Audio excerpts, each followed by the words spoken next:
Hi, it's Mike, WB4HUC, and this is going to be a video about uh,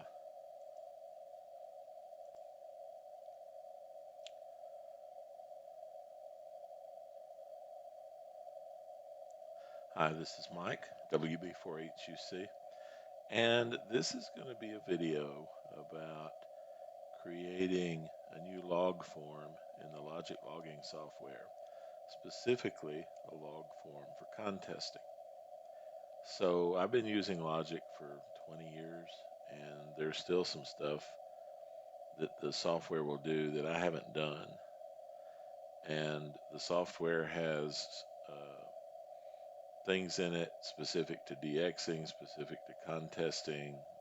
I use it mostly for just my general operating, um, but it will do other things. I've just never done them myself. So there's a CWOPS group has their CWOPS CWT mini contest a few times a week. I have participated in that in the past, but there is another event that they host called the Slow Speed Test, SST. And today is Thursday, October 26th. So tomorrow on Friday at 3 p.m. my local time will be the CWOPS Slow Speed Test. So I decided to create a log form in Logic for that contest. And that's how Logic operates. It sort of uses the log form as the basis for everything. So as you can see up here, this says CWOPS SST. So I've already created the form, I've already tested it, I've already set everything up, but I thought I would just walk through that process. So I'll try to keep this not too long, but anyone who's interested, maybe this will be useful. So the forms are in a particular folder. So let me see if I can find those real quick.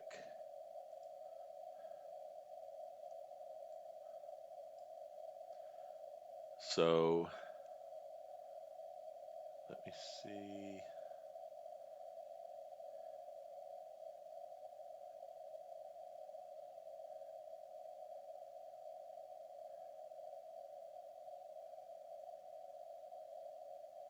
No, so let's do it the hard way. We'll go to C, Program Files x86, Logic, Log Data, Log Forms. So we can't get there from here, but eventually we get there. So these are all of the forms that Logic has that he can use for different things. So the one I use most of the time is called main. So the way I created the new form was I just right clicked on it. I said copy. I moved out to the desktop and pasted it. And then I renamed it where it says main log form. Let's just call it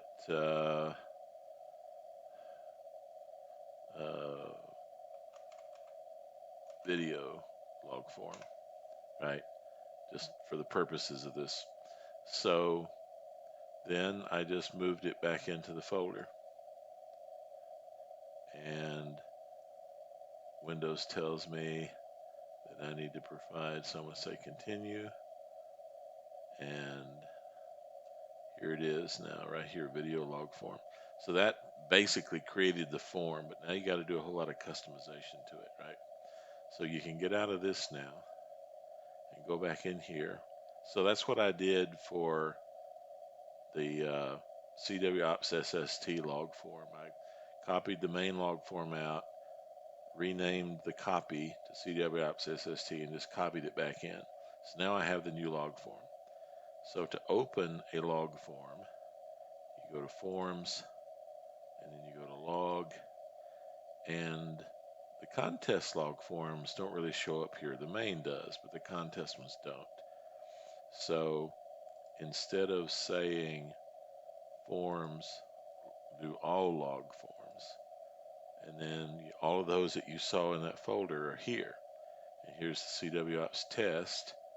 And you say OK, and it'll open it up. And you can see it's already opened here. So now we have our log form. This is a CW contest. So here's my keyer. It's already been set up. This is the interface to my Elecraft K4. And then here's the contest scoring window. Gives you your QSL count, your points. So there are two dupes. So there are two QSOs have been logged. These were testing. I did my testing earlier today. So I entered a couple of dupes on purpose just for fun. But I got 20 points. I got 6 multipliers. And the way this contest is scored, it's simply points times multipliers. So you got 120. And then it gives you your QSO rate. So this comes along with the contest mode. So the next thing we need to do then is, after we've created our form, and you can see this looks exactly like my main form. In fact, let's open up the main form.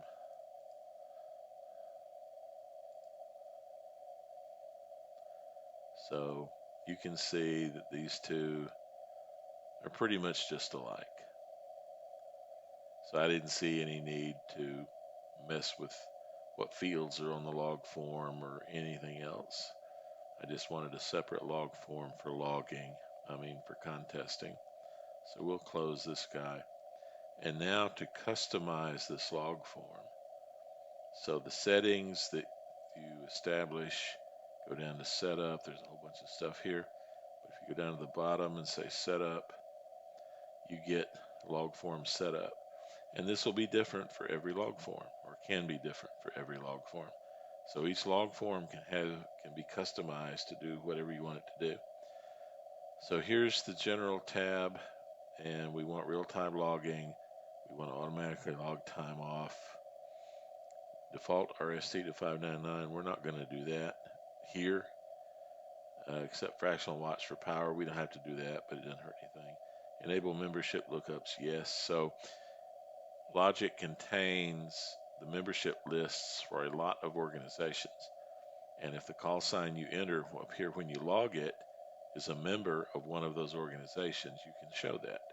And that's nothing to do with contesting. That's just the way the software is. So let's go to CW function keys. So you can see here's the keyer, software keyer, and we have call, something called GA, something called name, and state. Well, let's don't call this one GA. Let's call it exchange. So for this contest, the contest exchange is someone's calling CQ. You answer him by throwing out your call sign. He comes back to you, gives him his half of the exchange. Then you return to him with your half of the exchange.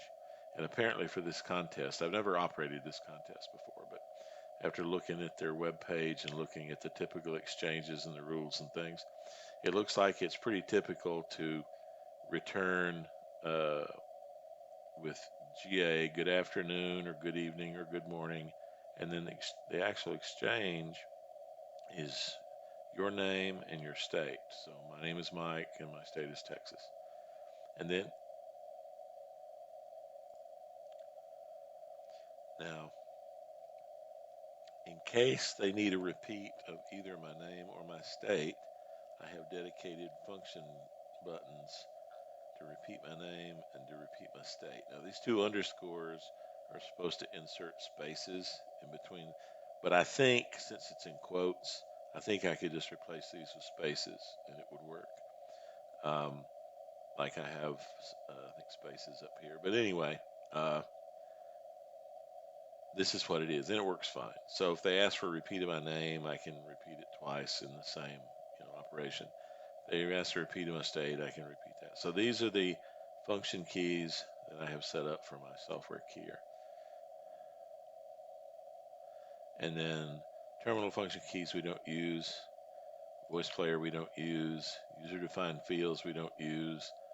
Auto ADIF logging. I'm not going to go into this, but we're not using that. Defaults. So you can tell Logic to always put the same information in certain fields. So if I'm using the transceiver plus the amplifier, I can record that, and this is the antenna that I'm going to be using. So to record that, this will be the power level. QSL received and sent, we're going to leave those blank. This isn't going to do anything because the field is blank, but this is a field called contest ID. So if I click on the drop down arrow, then I can search through here for whatever field I want to use. And I could click contest ID, and then in the form up here for contest ID, it would fill in the contest. And that is used during contest mode. We're just not going to enter it here. We'll enter it somewhere else. And then in the way of all contesters everywhere, or what seems like all contesters everywhere, we'll just default the RST sent receive fields to 599. Yeah, I know, but apparently that's the way a contester does it, so that's what we'll do. And then there's some other stuff in here that are not necessarily related to contest. Contest setup is here. So everything else is just general for this log form. I didn't add these. These were already done. I'm not going to mess with them. Copy from previous QSOs. I believe this copies this information from the previous QSO with this station, with this call sign. So if I contact one station one time and another station the next time, I don't think it copies these fields from the previous contact. Besides, rig and antenna are defaults from the default tab, remember, and so is power. And then the only one that is not a default is comment. But if I put in a comment for the previous contact and it was not the same call sign as the current contact, I don't think it gets copied. I think he only copies these fields for the previous contact with the same station. And then call book, yes, we will automatically log name and other optional info, and this is what we'll log, and we'll automatically log the address. It doesn't say which call book. In the setup options for the whole program, you specify which online call book you want to use, and I use qrz.com. You don't specify that here. I specify it somewhere else. Rig rotor and terminal. The only one I'm using is this one for radio. It's listed here, but it's actually set up somewhere else. And then the last one is voice player we don't use. Okay, so now let's go to contest setup. So the first thing is in my main log form, this is not checked. So for this form, we check contest mode. Contest ID is the slow speed CW.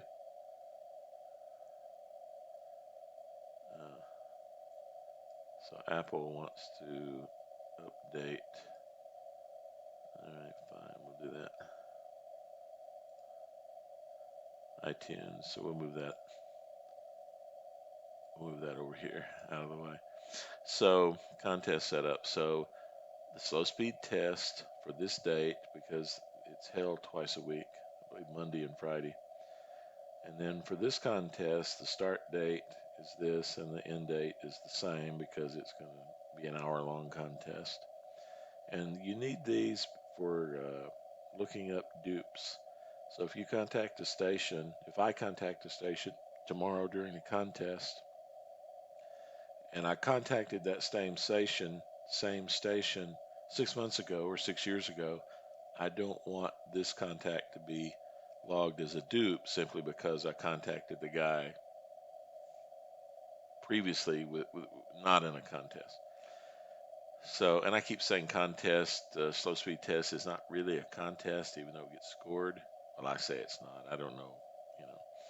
But anyway, you only want to check contacts that are entered on this date for dupes because, like I said, if you contacted the station 10 years ago, you don't want to be a dupe because he saw the one you made 10 years ago.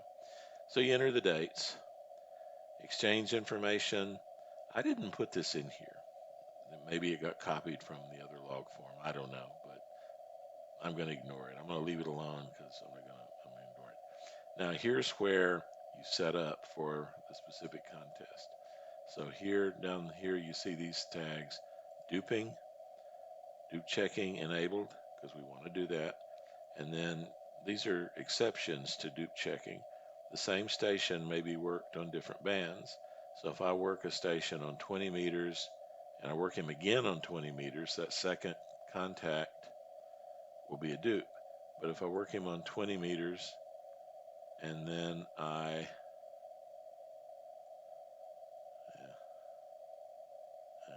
thank you.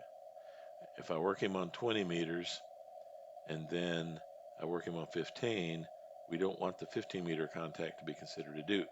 So here's an exception to the dupe checking. And you can also put in another condition.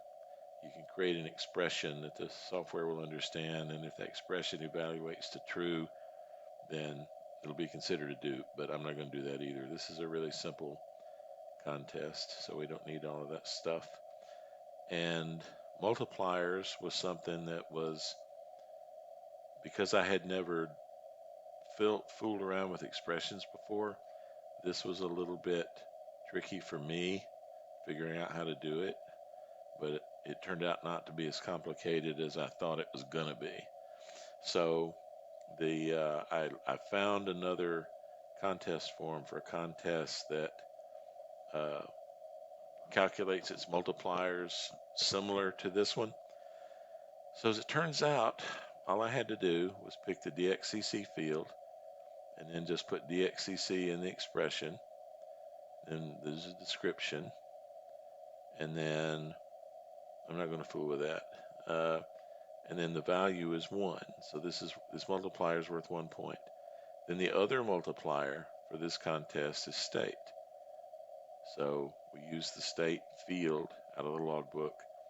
We use state in the expression. The description is state, and it's worth 1 point. So what it'll do is it'll add the multipliers together and multiply that by the number of contacts. So if I contact a person in New York, then he'll be worth 1 multiplier plus 1 point. If I work another station from New York, he'll be worth a point, but he won't be a multiplier because the multiplier is for the first guy from New York. So then if I work a guy from Florida, that'll be worth 1 point and 1 multiplier if I haven't already worked a guy from Florida. So that if you wanted to score that, you'd add 1 point for the New York multiplier to 1 point for the Florida multiplier, you end up with 2, and then you have 2 contacts, Florida and New York. And so 2 times 2 is 4. So your score would be 4 for those 2 contacts. Now, if you contacted 5 more stations from Florida and 5 more stations from New York, you'd have 12 contacts, 6 from each, but you still only have a multiplier value of 2. So, and that works. I've tested that and that works. So anyway, you've got to figure out what you need to do for multipliers. I'm not an expression writing expert by any means. I've been using the software for a long time. I've just never done expressions before. So I'm learning this part, but this seems to work. And then QSO points, default score is 1. And then you can enter expressions that might add more points to your contact. Well, we don't need to do that because there isn't anything you can do to add more points to a contact for this contest. And then If you want to upload your log and they require it uploaded as Scribrillo format, well, I'm not going to do that. I want accurate scoring, but I'm not going to upload it, so I'm not fooling with any of this stuff. So that's it. That's how to set up. That's how to do the contest setup. And once you've done all of that stuff, you should be ready to go. So, so you click OK and you save all that. So all of that stuff we just did is associated with this form and not any other form. And when you activate contest mode, it gives you this contest score window. So in testing today, to make sure I did everything right, I've entered 22 contacts, but 2 of them were dupes. So I only got 20 points. And there are 6 multipliers. So 20 times 6 is 120. And then your QSO rate for the last 10 QSOs, because I was entering these things pretty quick, was 19 QSOs per hour. So, not so fast. But anyway, this works, and it seems to be accurate from what I can figure out. And then the next thing is the keyer. So,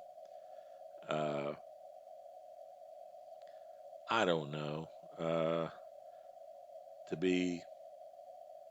do this in its purest form, I probably should do this by using my paddle or my straight key and actually doing it myself. But it seems like that having your software key your radio is a common thing to do in contests, and I've seen several YouTube videos on this particular contest, and several people are using N1MM or whatever their contest logging software is, and they let that software key the transmitter, and Logic will do the same thing. So let's see if the sound comes through to the video, and I hope it will. So I'm using an Elecraft K4. Here's the image of the screen. So there's a video connector on the back of the K4 that you can feed into the computer and display the screen on the computer, and that's what I'm doing. And we've put the transmitter in test mode, so it's not going to go on the air, but just for fun, I'm going to push the antenna button. So, okay, so we're on the dummy load. So there's my antenna number 1, there's my antenna number 2, and there's my antenna number 3, which is dummy load. And then we can take the transmitter out of test mode, and then power is 27 watts. We can crank the power down. All right, swap mouses. So you can connect a keyboard, a wireless keyboard and mouse to the K4. So this is the wireless mouse connected to the K4. So I can turn the power down here. Let's turn it down to like 5 watts. And then here you'll see, go back to the other mouse. So here you'll see the power output of the rig. This is tied to my watt meter. And so if I go back to the software, and let's pretend somebody's called CQ and I'm going to answer him. So I'm just going to throw out my call sign. You can see up here we're transmitting, and you saw the power. And then let's say he's answered me and he's given me his exchange, and now I'm going to give him my exchange. So I'll kick this. Almost 5 watts. And we're transmitting. And then if he asks for a repeat of my name or my state, then I can just click here and give a repeat of any of that information. So that's it. It's like I said, the contest is pretty simple, lasts for an hour. The exchange is simple, the scoring is simple. So I was able to create this form in this software because there wasn't one already included, and that's okay. You can always build your own. You could also, if you're a Logic user, you could also contact the vendor and ask them to create a form for this event if you want to. Um, but I just thought I wanted to learn how to do this, so I just did it myself. So that's about all I have. Like I said, the contest is tomorrow, so I'll probably capture video of operating in a contest and post that as well. But I haven't posted anything to my YouTube channel in a while, and I'm just in the mood to do that. So the Omni 7 uh, that I've been using for 10 years, and there's a lot of videos on my channel regarding the Omni 7. It's been retired, so to speak. It's been disconnected, and it's sitting over here off to the side, not being used, at least not now. And the Elecraft K4 is in its place. So uh, the K4 then will be my main station radio for the foreseeable future, hopefully for years. And there you go. So anyway, I'm going to end this now. I appreciate you watching. And if you want to participate in tomorrow's slow speed test, maybe I'll see you there. All right. Thank you.